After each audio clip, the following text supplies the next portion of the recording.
night was all about Israel, but as it celebrates its 59th year of existence, there'll be many people who fail to see a cause for celebration. It was in 1917 that the British Foreign Secretary Lord Balfour promised to establish a national home for Jewish people inside Palestine.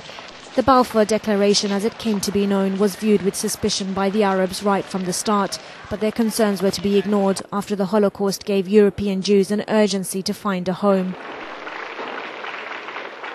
And so the State of Israel was born, and immediately thousands of Jewish refugees entered the country, many of them secular Jews with no connection to the land, but all desperately seeking to establish a Zionist state.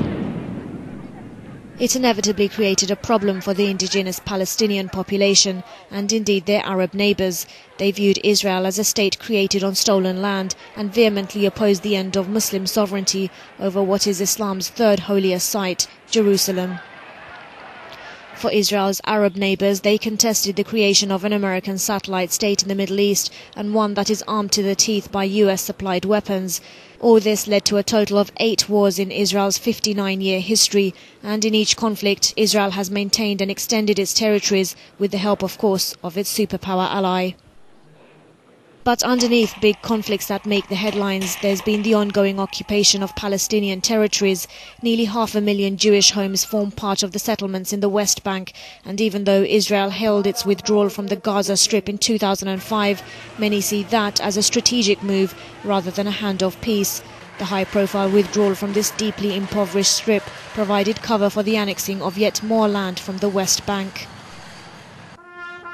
And there remains wider opposition to Israel, not just from countries that it occupies, but from countries like Bangladesh and Malaysia, who simply have no diplomatic ties with it. At the end of 59 years, the Israeli state says it's created a home to displaced Jews from around the world. They enjoy a high standard of living. They boast of democracy and civil freedoms.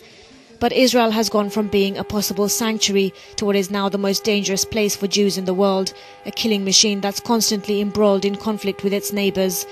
It's caused a massive refugee crisis by forcing the expulsion of thousands of Palestinians who now live in third world conditions. It's building a wall around their homes, making it even more difficult for movement.